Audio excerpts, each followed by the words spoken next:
Astrology simplified में आपका स्वागत है। आज ज्योतिषी सलाह में हम ये जानने की कोशिश करेंगे कि हमें नौकरी कब प्राप्त होगी। आजकल हमारे पास हर जातक यह जानना चाहता है कि उसे नौकरी कब प्राप्त होगी। अतः जब हम कुंडली विश्लेषण करते हैं तो कुंडली के पहला भाव, दूसरा भाव, छठा भाव, नौवां भाव, 10वां भाव और 11वें भाव की विश्लेषण करते हैं, क्योंकि प्रथम भाव जो हमारा स्वयं का है, लग्न है, दूसरा भाव जो हमारे धन भाव का है, छठा भाव जो हमारी प्रतियोगी परीक्षा का है, सातवां भाव,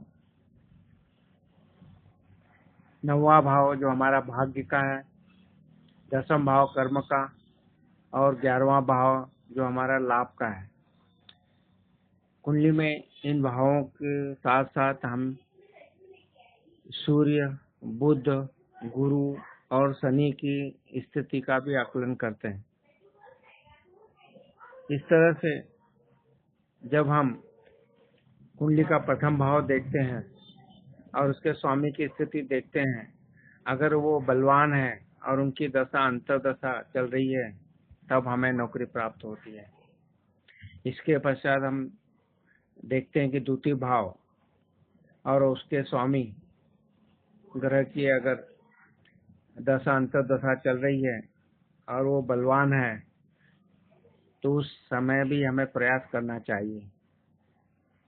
इसके पश्चात छठा भाव जो प्रतियोगिता का है, इस भाव को और इसके स्वामी को अगर दशा अंतर्दशा चल रही है, तब भी हमें नौकरी प्राप्त होती है। फिर हम नवम भाव जो भाग्य का भाव है, उसके स्वामी को कुंडली में देखते हैं। अगर उनकी दशा अंतर्दशा चल रही है, तब भी हमें नौकरी प्राप्त हो सकती है। इसके पश्चात दसम भाव और उसके स्वामी को देखते हैं। अगर उसकी दशा अंतर्दशा चल रही है, तब भी हमें नौकरी प्राप्त हो सकती है। इसके पश्चात 11th हाउस और उसके स्वामी को कुंडली में देखते हैं। अगर उनकी दशा अंतर्दशा चल रही है और वो बलवान है, तब भी हम नौकरी प्राप्त करने की कोशिश कर सकते हैं। इस तरह से हम देख रहे हैं कि अगर ये सब ग्रह और भाव अगर शुभ प्रभाव में हैं, उन पे पाप ग्रहों की दृष्टि नहीं है और ये सब ग्रह अस्त नहीं है, वक्री नहीं है, छठे, 8, 12 भाव में नहीं है, तो जरूर हमें प्रयास करने पर नौकरी प्राप्त होती है। इसके पश्चात हम गोचर में गुरु और शनि ग्रह की स्थिति का भी आकलन करते हैं। अगर जब गुरु जन्म कुंडली में दसम भाव स्थित राशि पर से जा रहा है, तब भी नौकरी प्राप्त हो सकती है।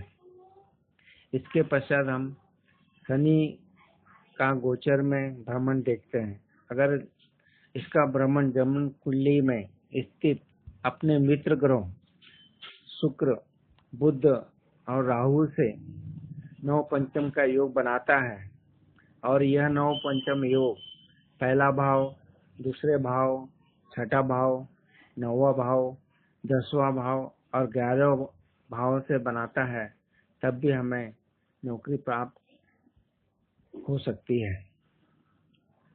जब दशमेश में महादशा चल रही हो और उसके साथ में उसके बैठे हुए ग्रह की अंतर्दशा चल रही है, तब भी हमें नौकरी प्राप्त होती है। इस तरह हमने देखा कि पहला भाव, दूसरा भाव, छठा भाव, 9वां भाव, 10वां और 11वां भाव के स्वामियों की दशाएं अंतर्दशाएं चलती है और उनका शुभ संबंध कुंडली में बन रहा होता है तो हमें नौकरी अवश्य प्राप्त होती है। अतः हम जातक से निवेदन करना चाहते हैं कि आप अपनी कुंडली का विश्लेषण अच्छे ज्योतिषी से करवाकर यह जान सकते हैं कि हमें कब नौकरी के लिए प्रयास करना चाहिए और किस तरह से उन शुभ ग्रहों का प्रभाव बढ़ा के और अशुभ ग्रह जो हमें नौकरी में बाधा कर रहे हैं उनके उपाय करते हुए हम नौकरी का प्रयास जारी रखते हैं तो हमें जरूर नौकरी प्राप्त होती है। मैं हौसीलाल चौरे एस्ट्रोलॉजर, जिनकी वेबसाइट है hchaure.blogspot.in, इनका ईमेल एड्रेस है hausi.chaure@gmail.com तथा फोन नंबर है 9893234239। इस तरह हमने जाना कि जब जातक हमारे पास आएगा तो हम कुंडली विश्लेषण में किस तरह से भावों को, ग्रहों को, उनकी स्थिति का आकलन करके ये जान सकते हैं कि हमें नौकरी कब प्राप्त हो सकती है। धन्यवाद।